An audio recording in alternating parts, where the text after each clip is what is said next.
কিছুক্ষণ নীরবতা পালন করার পরে হঠাৎ করে দেখা গেল মাঠের এক প্রান্ত থেকে এক কদম দু কদম করে হাঁটি হাঁটি পা পা করে সাধারণ বেশভূষার অধিকারী একটা নুরানি চেহারাওয়ালা লোক কদম কদম করে সামনের দিকে আগায় আস্তে আস্তে করে একদম জানাজার মঞ্চ পর্যন্ত পৌঁছে গেল। জানাজার মঞ্চ পর্যন্ত পৌঁছে গিয়ে জানাজার সামনে দাঁড়াইয়া দীপ্ত কণ্ঠে লোকজনকে সালাম করলেন। লোকজনকে সালাম করে তারপরে উনি ওনার পীর সাহেবের ওসিয়ত সম্পর্কে লোকজনের সাথে কথা বলতে শুরু করে দিলেন। এ ভাই মুসলমান, এক প্রান্ত থেকে যখন সাধারণ পোশাক পরিহিত অবস্থায় নুরানি চেহারা বিশিষ্ট লোকটা আস্তে আস্তে করে সামনের দিকে আগাইতেছিল, সমস্ত মাঠের মানুষেরা তাকাইয়া ছিল ওই দিকে, ওই লোকটাকে দেখতেছিল আর মনে মনে বলতেছিল এই লোক তো আমাদের দেশের বড় কোনো আলেম নয়, বিখ্যাত কোনো আলেম তো না, এই লোকটা যদিও বড় কোনো আলেম না কিন্তু তারপরেও লোকটাকে সবার কাছে চিনা চিনা মনে হচ্ছে। ونشهد أن لا إله إلا الله وحده لا شريك له ونشهد أن سيدنا وسندنا وحبيبنا ومولانا محمدا عبده ورسوله الذي أرسله الله تعالى بالحق بشيرا ونذيرا وداعيا إلى الله بإذنه وسراجا منيرا. أما بعد فقد قال الله تعالى في كلامه المجيد والفرقان الحميد: أعوذ بالله من الشيطان الرجيم. بسم الله الرحمن الرحيم. والذين جاهدوا فينا لنهدينهم سبلنا وإن الله لمع المحسنين. بارك الله لنا ولكم في القرآن المجيد ونفعنا وإياكم بالآيات والذكر الحكيم. ونحن على ذلك لمن الشاهدين والشاكرين والحمد لله رب العالمين. الحمد لله. نهاد قابل احترام جناب صدر اجلاس নোয়াগাঁও পূর্বপাড়া হযরত ওমর রাদিয়াল্লাহু তাআলা আনহু জামি মসজিদ ও যুব সমাজের উদ্যোগে আয়োজিত আজকে আজিমুশান ইসলামী মহাসম্মেলনের শ্রদ্ধাভাজন সভাপতি হযরতুল আল্লাম হযরত মাওলানা আজিজুল ইসলাম সাহেব দামাত বারাকাতুহুম, খতিব নোয়াগাঁও সোনামিয়া বাড়ি জামে মসজিদ, আজকের সম্মেলনে যিনি প্রধান অতিথি হিসাবে শুভ আগমন করবেন পীরে কামিল মুফাসসিরে কুরআন হযরতুল আল্লাম আল্লামা আল-হাজ হযরত মাওলানা মেরাজুল হক কাসিমি সাহেব দামাত বারাকাতুহুম, প্রিন্সিপাল ও শাইখুল হাদিস দারমা মাদ্রাসা। আজকের এই মহতী সম্মেলনে প্রধান বক্তা হিসেবে যিনি শুভ আগমন করছেন, সময়ের সারা জাগানো তোলপাড় সৃষ্টিকারী ও অনলাইনে ঝড় তোলা বক্তা, আন্তর্জাতিক ইসলামী ব্যক্তিত্ব বিশ্লেষক, তারুণ্যের আইডল, যুব সমাজের নয়নমণি জনাব হযরত মাওলানা আবু তোহা মোহাম্মদ আদনান সাহেব দামাত বারাকাতুহুম, ঢাকা। মঞ্চে উপবিষ্ট উলামায়ে কেরাম, মুরব্বিয়ান ইজাম, আমার সমবয়সী যুবকবৃন্দ এবং পর্দার অন্তরালের আবেদা সালেহা আমার মা ও বোনেরা, শুরুতে শুকরগুজার করছি সে মহান রব্বে কারীমের দরবারে, যিনি অত্যন্ত প্রতিকূল একটা আবহাওয়ার মধ্যেও কোরআন ও হাদিসের সার নির্যাস আলোচনা উলামায়ে কেরামের জবান থেকে শ্রবণ করে জীবন পথের পাথেয় সংগ্রহ করার উদ্দেশ্যে এই মুবারক সম্মেলনে আমাদেরকে অংশগ্রহণ করার তৌফিক দান করলেন যে আল্লাহ, সে আল্লাহ পাকের দরবারে আমরা জবান সেরে কালিমাতু শুকর পৌঁছে দিই আলহামদুলিল্লাহ। আমার প্যারে হাজিরিন, আল্লাহ রাব্বুল আলামিন যে আমাদেরকে এই মজলিসে উপস্থিত হওয়ার তৌফিক দিয়েছেন, এই জন্য আমরা খুশি আছি নাকি কেউ বেজার আছেন? সবাই খুশি তো? তাহলে খুশির আওয়াজটা আকাশ বাতাস প্রকম্পিত করে এলাকার আনেওয়ালা সমস্ত নারী পুরুষের কর্ণকুহর পর্যন্ত যেন আমাদের আওয়াজটি পৌঁছে যায়।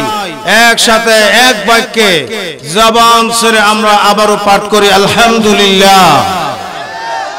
সম্মানিত উপস্থিতি, আমার জন্য নির্ধারিত সময়ের ভেতরে আপনাদের সম্মুখে আলোচনা করার উদ্দেশ্যে মহাবিশ্বের বিস্ময় মহাগ্রন্থ, সর্বকালের সর্বশ্রেষ্ঠ আসমানি কিতাব পবিত্র কুরআনুল কারীম থেকে সূরাতুল আনকাবুতের 69 নম্বর আয়াতে কারিমা আমি তিলাওয়াত করেছি।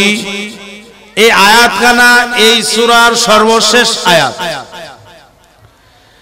এই আয়াতে কারিমাকে সামনে রেখে কোরআন ও হাদিসের আলোকে যেন এমন কিছু কথা আমরা বলতে পারি যে কথাগুলোর দ্বারা আমার আপনার সকলের ফায়দা হবে, গোটা উম্মতে মুহাম্মাদিয়ার জন্য কল্যাণকর হবে। আল্লাহ রাব্বুল আলামিন তৌফিক দান করুন, মহব্বতে বলি আমিন। আমার তিলাওয়াতকৃত আয়াতে আল্লাহ রাব্বুল আলামিন বলেন, ওয়াল্লাযীনা জাহাদু ফীনা লানাহদিয়ান্নাহুম সুবুলানা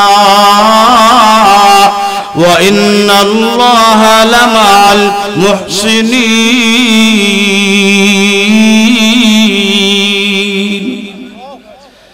আল্লাহ পাক রব্বুল আলামিন বলেন, এবং যারা আমার রাস্তায় আমাকে পাওয়ার জন্য সাধনা করে, আল্লাহ রাব্বুল আলামিনকে পাওয়ার জন্য যারা সাধনা করে, আল্লাহ বলেন নিশ্চয়ই তাদেরকে আমার রাস্তা আমি আল্লাহ নিজে দেখায় দেই। সুবহানাল্লাহ। আল্লাহকে পাওয়ার জন্য যারা সাধনা করে, আল্লাহ পাওয়ার রাস্তাটা দেখায় দেওয়ার জিম্মাদারি নিয়েছেন স্বয়ং আল্লাহ। আল্লাহ নিজেই তাদেরকে আল্লাহর রাস্তা দেখায় দেন। এবং নিশ্চয় মুহসিনিন যারা, তাদের সাথেই আল্লাহ রাব্বুল আলামিন রয়েছেন। এই আয়াতে বলা হয়েছে আল্লাহ তাআলা রয়েছেন মুহসিনিনদের সাথেই। অন্য আয়াতে আল্লাহ রাব্বুল আলামিন বলেন, ইন্নাল্লাহা ইউহিব্বুল মুহসিনিন।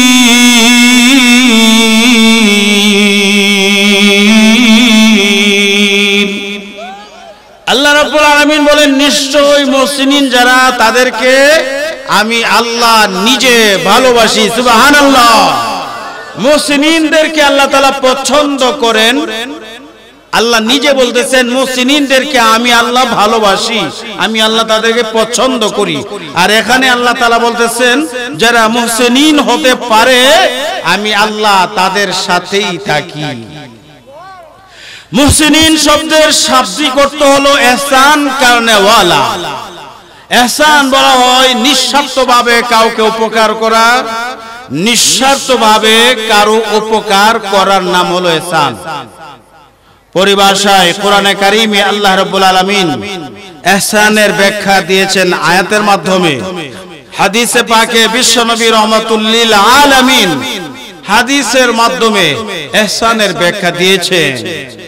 আমরা যদি সময় সুযোগ হয় তাফসীরুল কুরআন বিল কুরআন, কুরআনের মাধ্যমে ইহসানের ব্যাখ্যা, ইহসানের তাফসীর জানবো এবং তাফসীরুল হাদিস, তাফসীরুল কুরআন বিল হাদিস, হাদিসের মাধ্যমে ইহসানের ব্যাখ্যা আমরা জানবো। আল্লাহ রাব্বুল আলামিন আমাদেরকে যদি তৌফিক দান করেন, ওমা তাওফীকি ইল্লা বিল্লাহ। প্রিয় হাজিরিন, বিশ্বনবী রাহমাতুল লিল আলামিনের কাছে জিবরাইল আমিন আসলেন মানুষের সুরত ধারণ করে, মানুষের শেকেল সুরত ধারণ করে নবীজির কাছে ফেরেশতাকুল সর্দার জিবরাইল আমিন এসে হাজির হয়ে বিশ্বনবী রাহমাতুল লিল আলামিনের কাছে 5টা প্রশ্ন রাখলেন। নবীজিকে জিবরাইল আমিন প্রশ্ন করেছেন 5টা। এর মধ্যে একটা প্রশ্ন এরকম ছিল, জিবরাইল আমিন নবীজিকে জিজ্ঞাসা করলেন মাল ইহসান ইয়া রাসূলুল্লাহ, ইহসান কাকে বলে? ইহসান সম্পর্কে আপনার ভাষ্য কি? ইহসান সম্পর্কে আপনার মন্তব্য কি? আপনার ব্যাখ্যা কি? আমি জিবরাইল আপনার কাছ থেকে জানতে চাই। সুবহানাল্লাহ। 5টা প্রশ্ন, 5টাই আলোচনা করা আমাদের এখানে হয়তো সম্ভব না, পরের সময় হলে 5টা সম্পর্কে আলোচনা হবে। কিন্তু এখানে আমার আলোচ্য বিষয়ের সাথে সম্পৃক্ত হলো 3য় নম্বর যে প্রশ্নটা, মাল ইহসান ইয়া রাসূলুল্লাহ ইয়া হাবিবাল্লাহ, ইহসান কাকে বলে আপনার কাছ থেকে জানতে চাই। মুহসিনিন সম্পর্কে জানতে হলে ইহসান সম্পর্কে জানতে হবে। নবীজির ভাষ্য, নবীজি ইরশাদ করেন আনতা আবুদাল্লাহ কান্নাকা তারাহু ফাইল্লাম তাকুন তারাহু ফাইন্নাহু ইয়ারাক।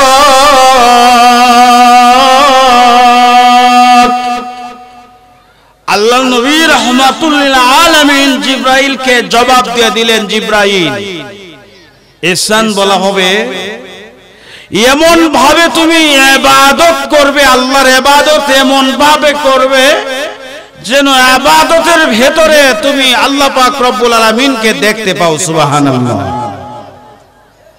2 নম্বর পয়েন্ট, যদি এরকম অনুভূতি তোমার তৈরি না হয়, নামাজে দাঁড়িয়ে আল্লাহকে দেখার মতো অনুভূতি যদি তোমার তৈরি না হয়, তাহলে অন্ততপক্ষে এই বিশ্বাসটা তুমি রাখবে যে আল্লাহকে আমি না দেখলেও আমার আল্লাহ ঠিক আমাকে দেখতেছেন। ঠিক কিনা জোরে কোন?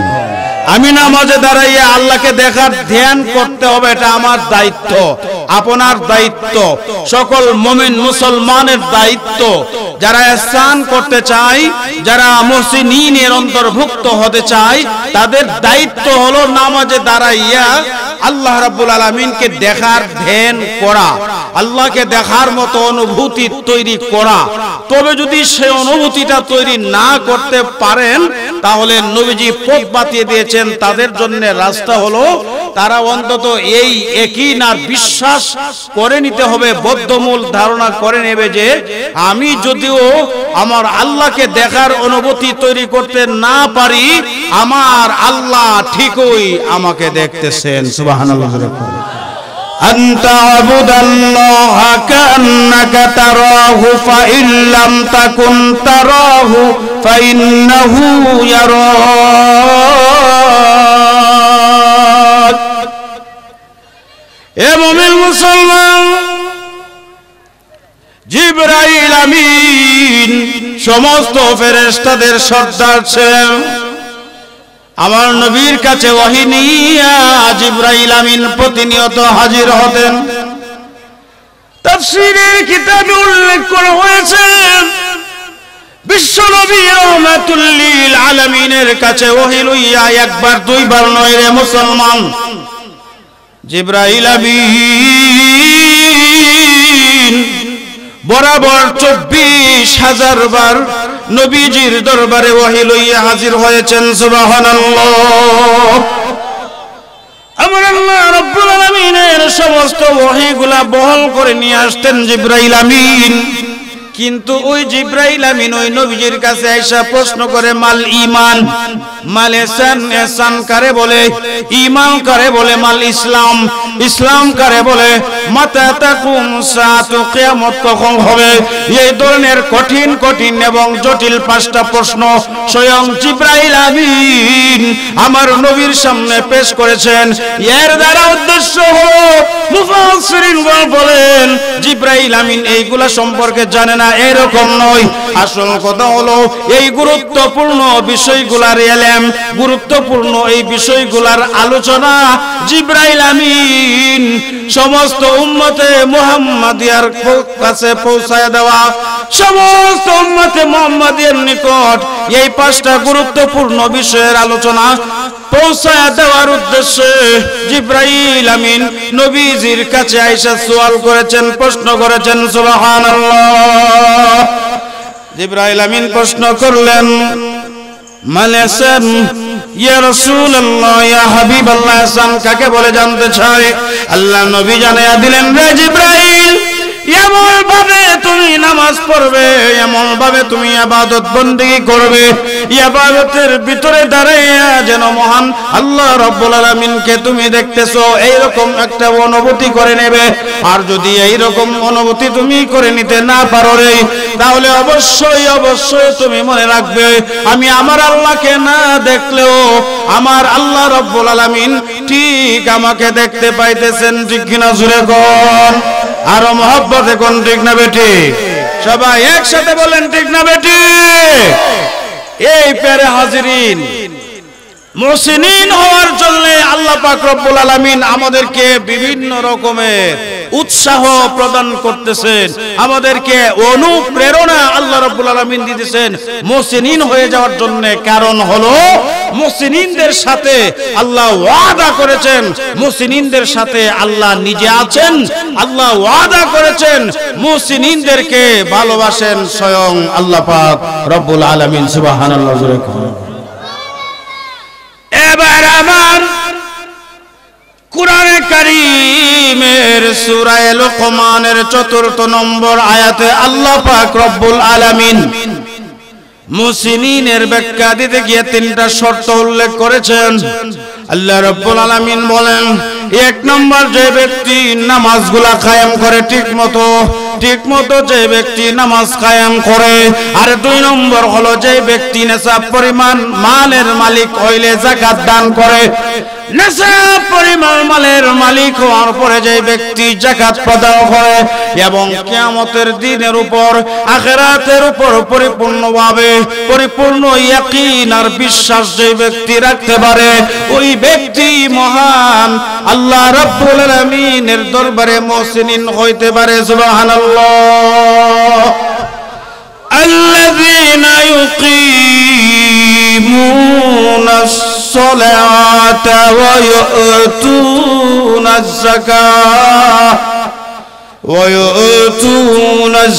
যাকাতা ওয়া হুম বিল আখিরাতি হুম ইউকিনুন।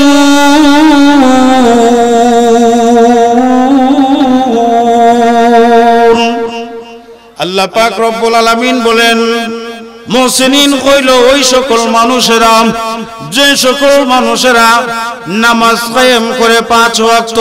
কয় ওয়াক্তের নামাজ কায়েম করে জোরে কোন? 2 নম্বর শর্ত হলো যে সকল মানুষেরা যাকাত প্রদান করে। আর 3 নম্বর শর্ত হলো যে সকল মানুষেরা আখিরাতের উপর পরিপূর্ণভাবে ইয়াকিন রাখে, এই তিনটা শর্ত যে সকল মুমিন মুসলমান এই দুনিয়ার মধ্যে পালন করতে পারে, এই তিনটা শর্ত যে সকল মুমিন মুসলমান এই দুনিয়ার মধ্যে পুরা করতে পারে, আল্লাহ পাক রব্বুল আলামিন জানায় দিয়েছেন এই দুনিয়ার মানুষেরা আমার ওই সকল বান্দা বান্দি মুহসিনিন হইয়া যাবে। দুনিয়ার মধ্যে যারা মুহসিনিন হতে পারে আমি আল্লাহ জানাইয়া দিলাম আমি আল্লাহ নিজে মুহসিনিনদের সাথে আছি, এবং মুহসিনিন যারা হতে পারে আমি আল্লাহ নিজে মুহসিনিনদেরকে ভালোবাসি। সুবহানাল্লাহ।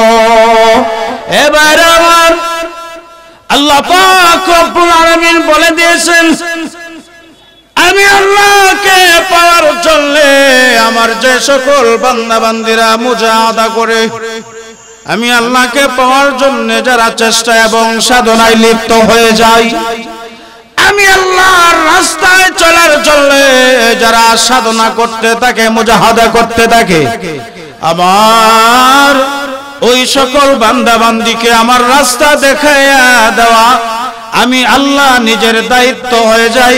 আমি আল্লাহ নিজের দায়িত্বে আমার ওই সকল বান্দা বান্দিকে আমি আল্লাহ পর্যন্ত পৌঁছার রাস্তা দেখাইয়া দেই। সুবহানাল্লাহ। এবার আমার টাকার জন্য আমরা কত মেহনত করি, মুজাহাদা করি, পরিশ্রম করি, চেষ্টা আর সাধনা করি। গাড়ি বাড়ির জন্য, নারীর জন্য আমরা কত মুজাহাদা করি, কত কষ্ট মেহনত করি, চেষ্টা আর সাধনা করি, করি কি করি না? বল এই দুনিয়ার মধ্যে টাকা পয়সা বাড়ি গাড়ি আর ধন দৌলতের মালিক হওয়ার জন্য আমরা কি পরিমাণ মেহনত করি আর কষ্ট করি, মুজাহাদা করি, চেষ্টা সাধনায় লিপ্ত হয়। এবার আমার কবরে শান্তির জন্য, পরকালে শান্তির জন্য, জাহান্নাম থেকে মুক্তির জন্য, আল্লাহ রাব্বুল আলামিনের জান্নাতের অধিকারী হওয়ার জন্য, আমার আল্লাহ পাক রব্বুল আলামিনের সন্তুষ্টি অর্জন করার জন্য আমরা কি কোন রকমের চেষ্টা সাধনা করছি? কোনদিন বুকে হাত দিয়ে আমরা বলতে পারি যে দুনিয়া থেকে, দুনিয়া পাওয়ার সাধনা থেকে বেশি সাধনা করেছি আল্লাহকে পাওয়ার জন্য, দুনিয়া থেকে বেশি চেষ্টা করেছি জান্নাত পাওয়ার জন্য, দুনিয়া থেকে বেশি চেষ্টা করি জাহান্নাম থেকে বাঁচার জন্য, দুনিয়া লাভ করা থেকেও বেশি চেষ্টা আর সাধনা করেছি কবরের আযাব থেকে বাঁচার জন্য? বুকে হাত দিয়ে এই কথা কেউ বলতে পারবো? বলার মতো ক্ষমতা কারো নাই। কারণ আমি আমার খবর জানি, আপনি আপনার খবর জানেন, আমরা প্রত্যেকেই আমাদের নিজেদের খবর নিজেরা জানি কি জানি না? চিল্লায় বলে সবাই জানি নাকি জানি না?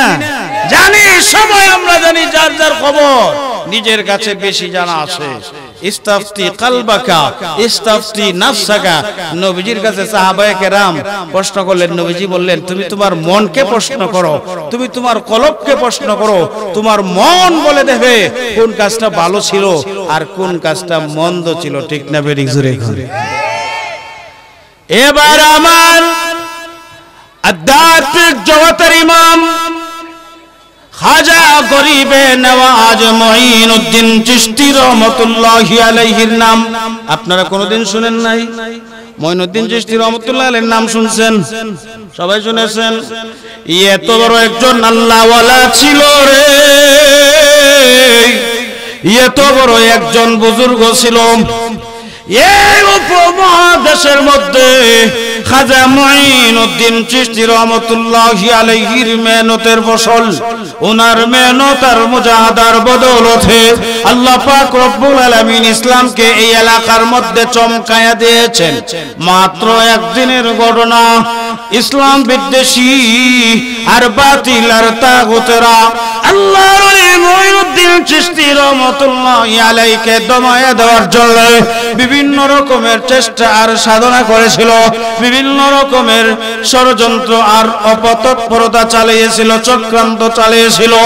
এতগুলা চক্রান্ত আর ষড়যন্ত্রের মধ্য দিয়েও আল্লাহ পাক রব্বুল আলামিন খাজা মুঈনুদ্দিন চিশতি রহমাতুল্লাহি আলাইহির একদিনের নসিহতে মাত্র একটা মজলিস থেকে একজন দুইজন নয়, বরাবর ৯৯,০০০ বেদিন কালিমা পড়ে মুসলমান হয়ে গেছে। সুবহানাল্লাহ। আর মহব্বতে বলি সুবহানাল্লাহ। সবাই একসাথে বলি সুবহানাল্লাহ। সুবহানাল্লাহ। জোরে বললে কোনো অসুবিধা আছে আপনাদের? কোনো ক্ষতি টতি হবে না তো? নাকি বাড়িতে গ্যাসের বিল বাইরে যাব, বিদ্যুৎ বিল বাইরে যাব? তাইলে আমার আল্লাহ খুশি হবে সুবহানাল্লাহ বললে। আল্লাহকে খুশি করার জন্য জবানটা একটু খরচ করলে কোনো অসুবিধা আছে? এই জবান আমাকে আপনাকে দিয়েছেন কে? যে আল্লাহ আমাকে আপনাকে জবান দিয়েছেন, বাক শক্তি দিয়েছেন, কথা বলার ক্ষমতা দিয়েছেন, সে আল্লাহ ইচ্ছা করলে একটা মুহূর্তের ভেতরে আমার আপনার জবান স্তব্ধ করে আমাকে আপনাকে নির্বাক বানাইয়া দিতে পারেন কি পারেন না? জোরে কোন। আল্লাহ রাব্বুল আলামিনকে খুশি করার জন্য সুবহানাল্লাহ বললে হাদিসে আসছে জান্নাতের ভিতরে আল্লাহ তাআলা একটা ফলের গাছ লাগায়া দেন। এত বিশাল গাছ যে এই গাছটাকে একটা দ্রুতগামী ঘোড়া 500 বছর পর্যন্ত দৌড়ায়ও ওই গাছের ছায়াটাই লাগাল পাবে না, ছায়াটাই শেষ করা সম্ভব হবে না। সুবহানাল্লাহ বলে আরো মহব্বতে সুবহানাল্লাহ।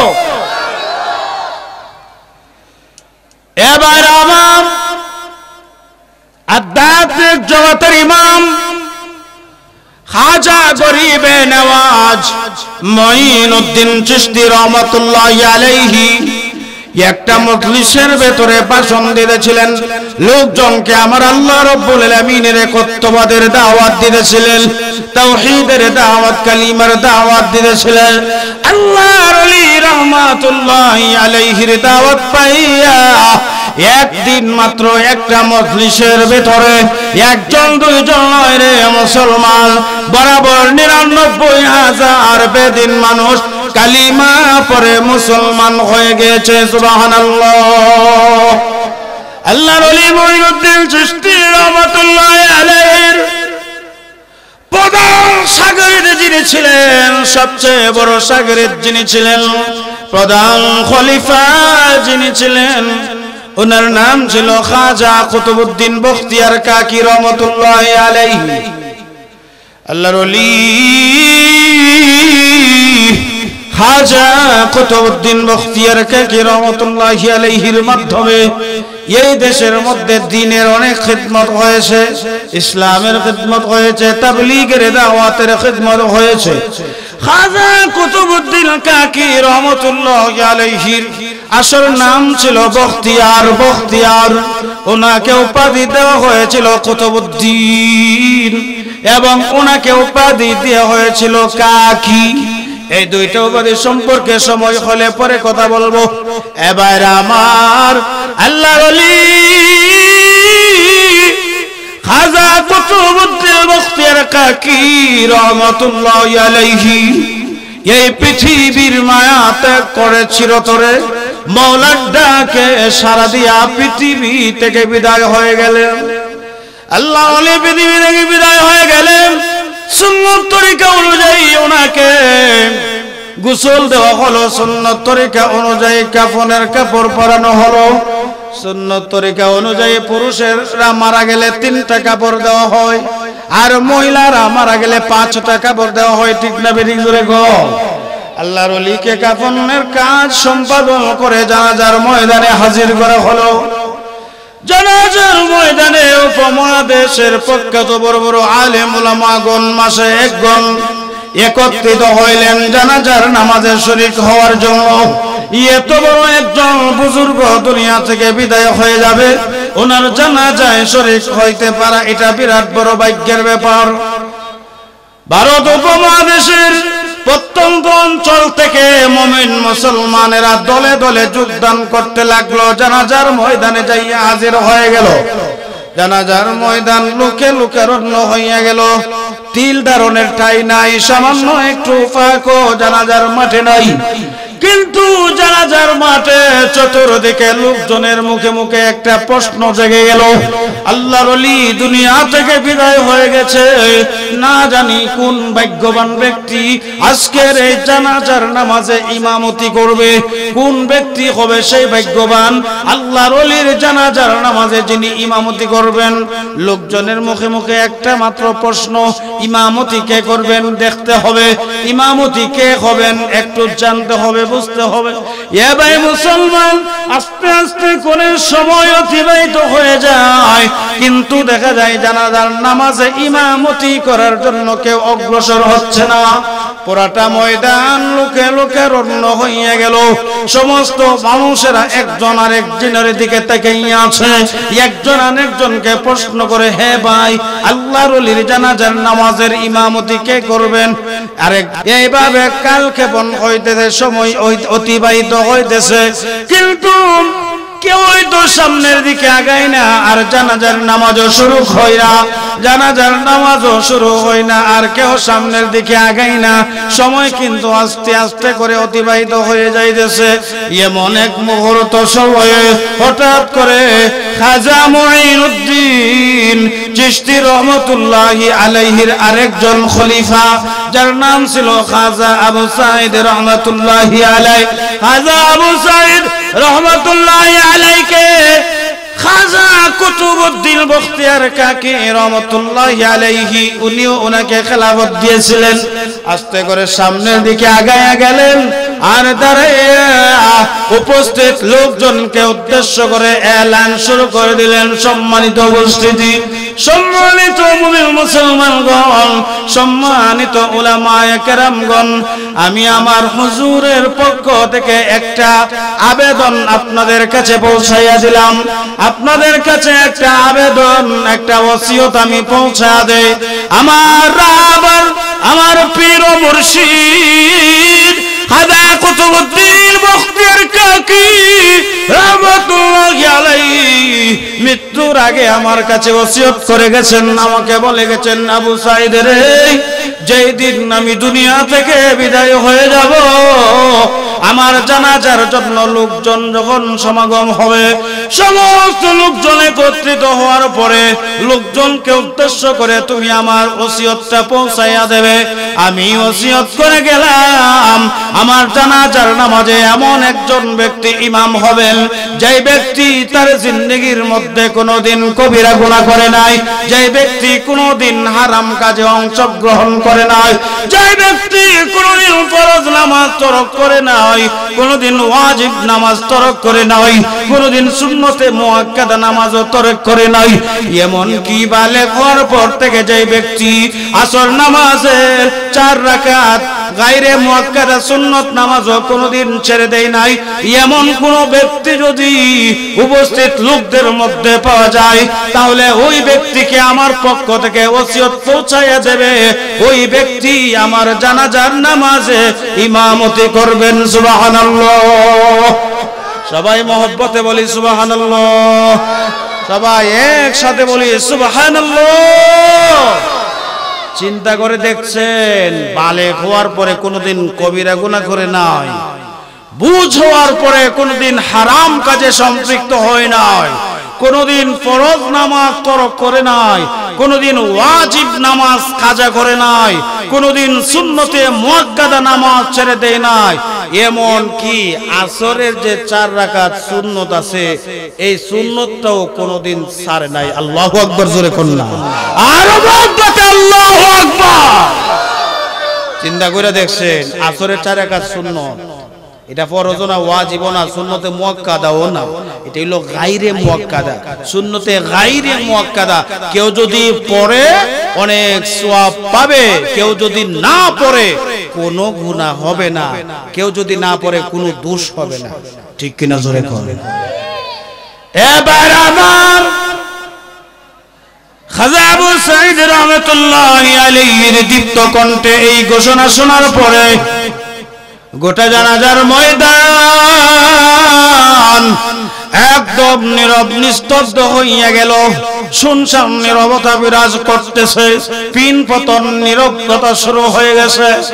একটা মানুষের জবান দিয়ে কোন রকমের কথা বের হয় না।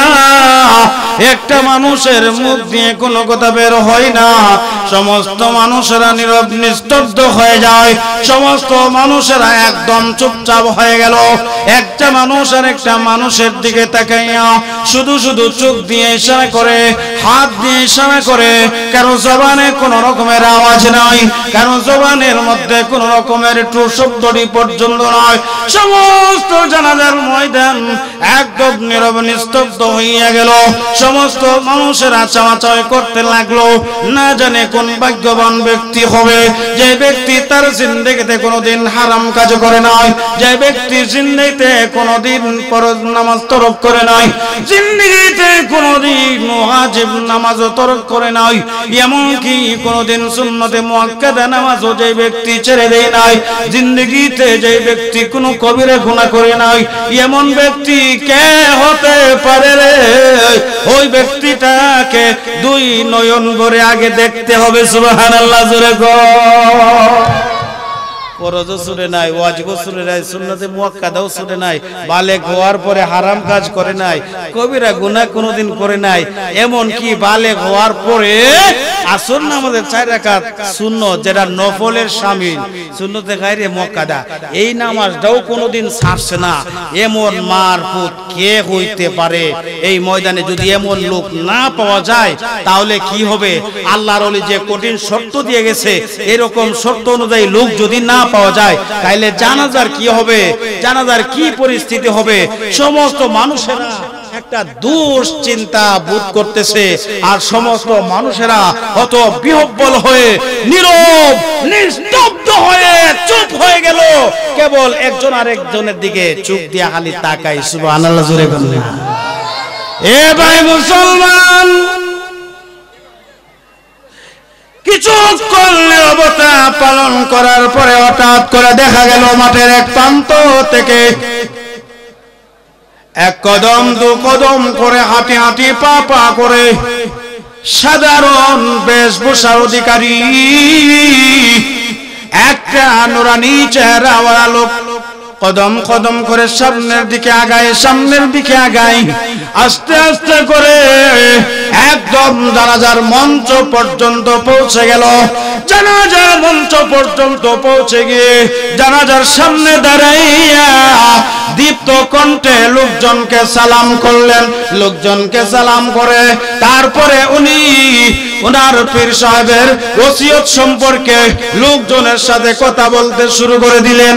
এ ভাই মুসলমান, এক প্রান্ত থেকে যখন সাধারণ পোশাক পরিহিত অবস্থায় নুরানি চেহারা বিশিষ্ট লোকটা আস্তে আস্তে করে সামনের দিকে আগাইতেছিল, সমস্ত মাঠের মানুষেরা তাকাইয়া ছিল ওই দিকে, ওই লোকটাকে দেখতেছিল আর মনে মনে বলতেছিল, এই লোক তো আমাদের দেশের বড় কোনো আলেম নয়, বিখ্যাত কোনো আলেম তো না, এই লোকটা যদিও বড় কোনো আলেম না, কিন্তু তারপরেও লোকটাকে সবার কাছে চিনা চিনা মনে হচ্ছে, পরিচিত পরিচিত মনে হচ্ছে। এ মুমিন মুসলমান, কিছুক্ষণের মধ্যে যখন উনি বিসমিল্লাহির রহমানির রহিম বলে ভাষণ দেওয়া শুরু করে দিলেন, শুরুতেই উনি ওনার পরিচয় পেশ করলেন। উপস্থিত লোকজনের, আরে আমাকে হয়তো আপনারা কেউ চিনতে পেরেছেন, আর কেউ হয়তো চিনেন না, আমি আর কেউ না, আমি হইলাম খাজা কুতুবউদ্দিন বখতিয়ার কাকি রহমতুল্লাহি আলাইহির একজন নগণ্য শাগরিদ, আমি ওনার একজন নগণ্য ছাত্র, আমি হইলাম দিল্লির গভর্নর, দিল্লির প্রশাসক, আমি হইলাম খাজা শামসুদ্দিন আলতামাস, সবাই বলেন রহমতুল্লাহি আলাইহি।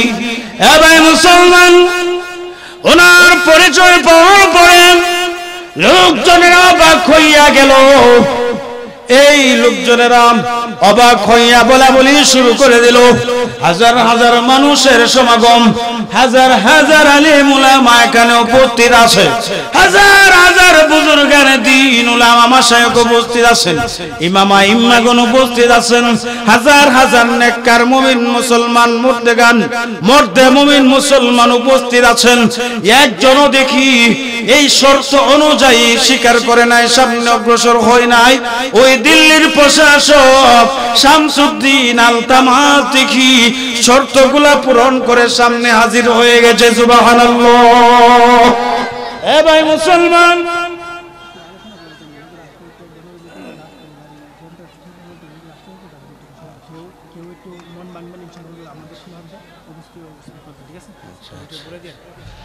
লা ইলাহা ইল্লাল্লাহ, সবাই মহব্বত লা ইলাহা, সবাই একসাথে মহব্বত লা ইলাহা ইল্লাল্লাহ, লা ইলাহা, মাশাআল্লাহ, রো মহব্বত লা ইলাহা ইল্লাল্লাহ, লা ইলাহা, লা ইলাহা ইল্লাল্লাহ মুহাম্মাদুর রাসূলুল্লাহ সাল্লাল্লাহু আলাইহি ওয়াসাল্লাম। এ ভাইরা আমার, আপনাদের কাছ থেকে আমি জানতে চাই, জানাজার মঞ্চে অগ্রসর হইয়া যে ব্যক্তি দাঁড়াইয়া ভাষণ দিতেছেন, কিছুক্ষণের মধ্যে উনি বলবেন আমি ইমামতি করব। ওই ব্যক্তিটা কিন্তু এলাকার কোনো বিখ্যাত আলেম নয়, এলাকার বড় কোনো বুজুর্গ নয়, ঠিক না বেঠিক? জোরে কর। ওই ব্যক্তি হইলেন রাজনৈতিক নেতা, ওই ব্যক্তি হইলেন দিল্লির প্রশাসক, যার নাম ছিল খাজা শামসুদ্দিন আলতামাস। খাজা শামসুদ্দিন আলতামাস লোকজনের উদ্দেশ্যে ঘোষণা দিয়া দিলেন, কান্না জড়িত কণ্ঠে চোখের পানি ছেড়ে ছেড়ে লোকজনকে উদ্দেশ্য করে বলতে লাগলেন, ভাইরা আমার, আমার আমল নামা সম্পর্কে, আমার রিয়াজত মুজাহাদা সম্পর্কে, মুশাহাদা সম্পর্কে, আমার তাসাউফ জগতের স্তর সম্পর্কে আমার খাজা, আমার পীর কুতুবউদ্দিন বখতিয়ার কাকি ছাড়া আর দুনিয়ার মধ্যে আর কেউ জানতো না। আমি আমার অবস্থাটাকে গোপন রেখেছিলাম। আমার ধারণা ছিল মৃত্যুর আগে যেন কেউ এই সম্পর্কে না জানে। কিন্তু আমার পীর, আমার মুর্শিদ খাজা কুতুবউদ্দিন বখতিয়ার কাকি রহমাতুল্লাহি আলাইহি ওসিয়ত পুরা করার জন্য উনার জানাজার নামাজের স্বার্থে আজকে আমি অদম আপনাদের সামনে দাঁড়াইয়া ঘোষণা দিতেছি, আমার পীরের কাছ থেকে আমি অনেকগুলা সবক হাসিল করেছিলাম। আমার মুর্শিদের কাছ থেকে আমি আধ্যাত্মিক অনেকগুলা শিক্ষা অর্জন করেছিলাম। আমার মুর্শিদ যে সকল শর্ত আরোপ করেছে, সমস্ত শর্তগুলো আমি অদমের মধ্যে বিদ্যমান আছে। সুবহানাল্লাহ। আর মহব্বতে কোন সুবহানাল্লাহ। উনি বলতে লাগলেন, ভাইরা আমার, আমি বালেগ হওয়ার উপরে কোনোদিন কোন কবিরা গুনাহ করি নাই, কোনোদিন কোন হারামের কাজে আমি লিপ্ত হই নাই। আমি ইচ্ছাকৃতভাবে কোনোদিন কোন ফরজ নামাজ পর্যন্ত তরক করি নাই, কোনোদিন ওয়াজিব নামাজ তরক করি নাই, এমন কি কোনোদিন সুন্নতে মুআক্কাদা নামাজও তরক করি নাই। এমন কি যেই দিন থেকে আমি বালিগ হয়েছি, প্রাপ্তবয়স্ক হয়েছি, ওই দিন থেকে আসরের 4 রাকাত সুন্নত নামাজ পর্যন্ত আমি কোনোদিন ছাড়ি নাই। আমার পীর কুতুবউদ্দিন বখতিয়ার কাকি রহমাতুল্লাহি আলাইহির কাছ থেকে আমি আমার আধ্যাত্মিক জগতের এই সকল শিক্ষা, এই সকল সবক আমি হাসিল করেছি। আরে মুমিন মুসলমানের দলেরা, আজকের এই দিনে এই মজলিস থেকে কেউ যদি ও সামনের দিকে অগ্রসর না হয়ে থাকো, আমি শামসুদ্দিন আলতামাস দিল্লির গভর্নর হইয়া তোমাদের সামনে ঘোষণা দিয়ে দিলাম, আজকের এই কঠিন মুসিবতের দিনে আমার পীর সাহেবের জানাজার নামাজে আমি ইমামতি করব। সুবহানাল্লাহ। আর মহব্বতে কোন সুবহানাল্লাহ। খাজা শামসুদ্দিন আলতামাস দিল্লির গভর্নর ছিলেন, প্রশাসক ছিলেন। দিল্লির প্রশাসক শামসুদ্দিন আলতামাস, আর আমরা দেশেও তো প্রশাসক আছে, গভর্নর আছে, এমপি মন্ত্রী আছে, প্রধানমন্ত্রী প্রেসিডেন্ট আছে, আছে না নাই জোরে কোন? আসর নামাজের নফল তো দূরের কথা, আসর নামাজের গায়রে মুআক্কাদা সুন্নাত তো দূরের কথা, হারাম থেকে বেঁচে থাকা তো দূরের কথা, কবিরা গুনাহ থেকে বেঁচে থাকা তো দূরের কথা, সুন্নতে মুআক্কাদা না ছাড়া তো দূরের কথা, ওয়াজিব না তরক করা তো দূরের কথা, ফরজ না তরক করা তো দূরের কথা। আমাদের দেশের মন্ত্রী, মিনিস্টার, এমপি মন্ত্রী, প্রধানমন্ত্রী আর প্রেসিডেন্টকে সারাদিন যাইয়া চিল্লাইলেও 5টা কালিমা তাদের জবান দিয়া বের হয় কিনা সন্দেহ আছে, ঠিক না বেঠিক জোরে কর? তারাও প্রশাসক, আর দিল্লির প্রশাসকও প্রশাসক, বেশ কম আছে না নাই জোরে কর? আরো জোরে কর, আছে না নয়? والذين جاهدوا فينا لنهدينهم سبلنا وإن الله لمع المحسنين।